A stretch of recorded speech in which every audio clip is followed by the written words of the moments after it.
In the past, we here at WhatCulture have covered a lot of video games with details that, for lack of better words, are downright pointless. They say that the devil is in the detail, and when considering the dark, depressing, and downright gross content that we're about to cover today, you have to imagine Satan himself is rubbing his little paws together at the thought of what's to come. So let's not keep the big red waiting, as I'm Jules, this is WhatCulture.com, and these are 8 video game details that went too far. Number 8. Horse testicles react to weather. Red Dead Redemption 2. Now, you knew this was going to be on this list, so let's just get these big swollen meat balloons out of the way early doors. Yes, for some reason or another, the devs working on Red Dead Redemption 2 thought that it would be pertinent to include horse testicles that grow and shrink depending on the weather. Now, I know that the player spends a lot of time on horseback throughout the experience, but I doubt that any, bar a select few, were spending those journeys gazing at their steeds' bollocks. And to be honest, unless you're a vet or an actual ranch owner, then I really don't want to hear for your reasons why you were staring either. What was quite comical about this whole affair, however, was that some real-world horse owners pointed out that this detail was actually incorrect, seeing as the real-world equestrian equivalent doesn't bounce as much, meaning that Rockstar was perhaps a little too enamored with those meat marbles.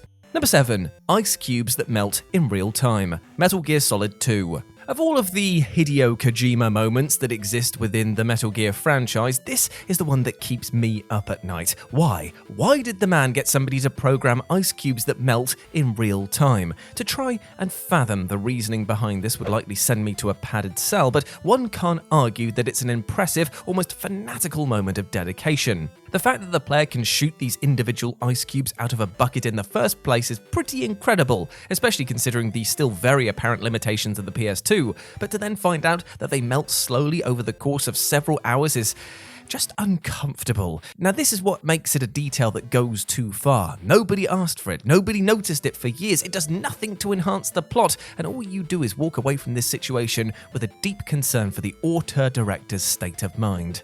Number 6. Pupils that dilate. The Last of Us Part 2.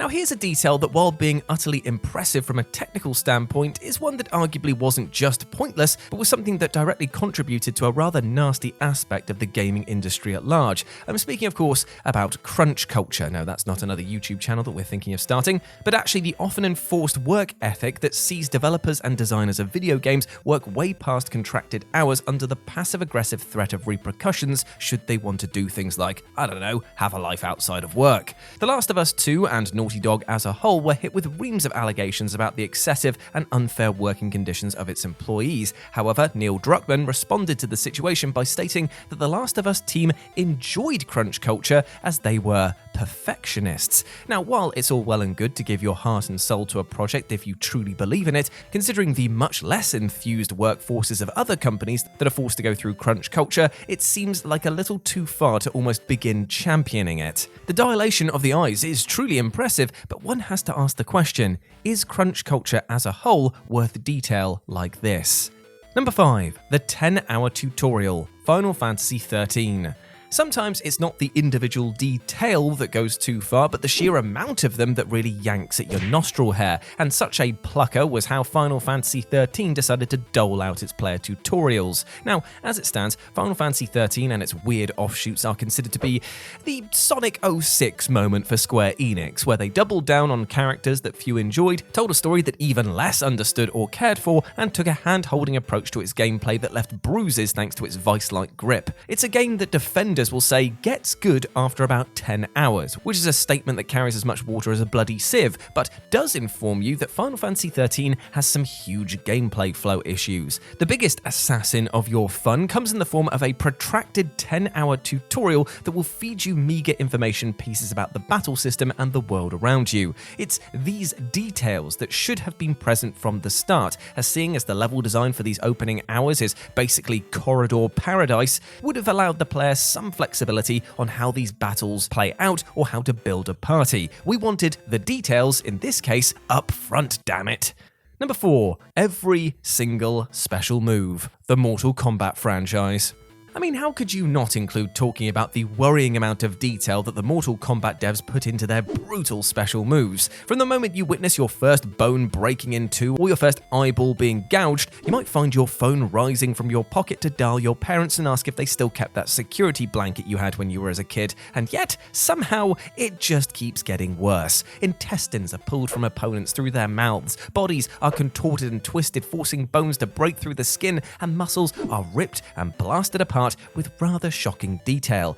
It is not Rainbow Rhythms is what I'm getting at. While it would be wrong of me to chastise the franchise for this excessive violence and gore because, spoiler alert, I love the MK franchise, things are approaching a worryingly fanatical approach to detail that it makes my stomach churn. Because what else are the devs going to subject us to down the line? At what point will the line be so crossed that we lose sight of it? Only the person programming Scorpion sucking the bone marrow out of his victims truly knows the answer. Number 3, you never actually get the crown. Fall Guys.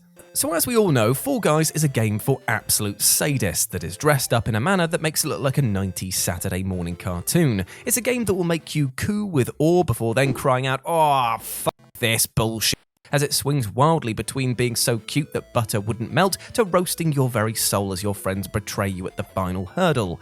Compounding all of this frustration, however, is a small detail that admittedly breaks my heart every single time I see it, and that's that even when winning the elusive crown by persevering through drunken bean hell, your little fella over here never ever gets to have the crown, either losing it or failing to grasp it before it floats away again. It's a scenario that seems like the cruelest moment in the cruelest of games, a shattering of glass that reveals that you're locked inside a gameplay loop of chasing a crown that you'll never actually win.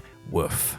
Number 2, some of the enemies are forced conscripts. Call of Duty World at War.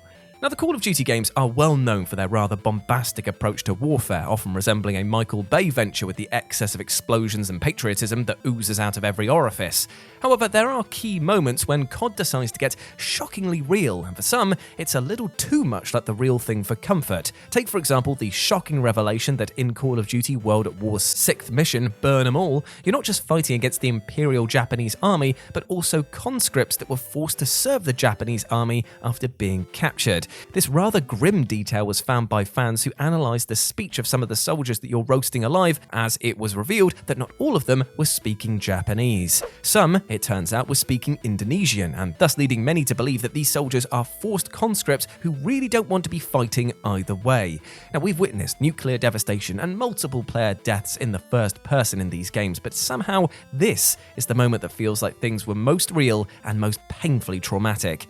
And number 1, burning a man alive to open a door, God of War. When you're a seething mass of muscles and might as well have "I love revenge" tattooed on your head, you'd likely expect a lot of people to out and out just try everything in their power to never have your shadow darken their doorstep. This is likely why very few people have Kratos on their Christmas cards list, as this God of War will truly stop at nothing to get vengeance, meaning that he's murdered more than his fair share of innocents along the way. Take, for example, the absolutely shocking scenario within the Temple of Pandora, where Kratos finds that the way is blocked. Now, the devs at this point could have easily just had the God of War find a key or bust down the door using his brute strength, but for some reason they decided that this particular door could only be opened with a human sacrifice. So Kratos drops back from the gate and lowers down a soldier who's trapped in a cage, who at first is relieved that he's being saved from a rather terrible fate. Except the fate that's actually in store for him is much worse, something the soldier realizes as he's dragged at an agonizingly slow pace up to the entrance. He pleads with Kratos, asking what he's doing, that they could just return to Athens together, but appears he's just yelling into the void as Kratos then burns the man alive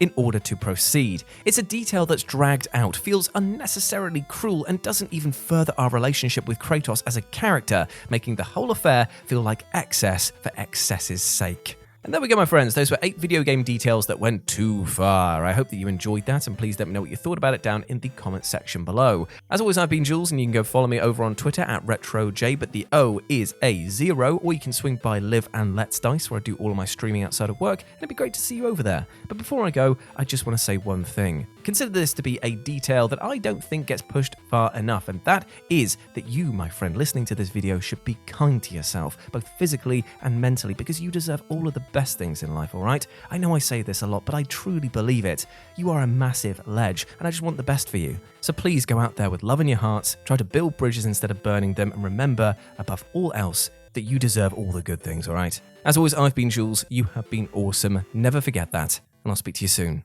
Bye.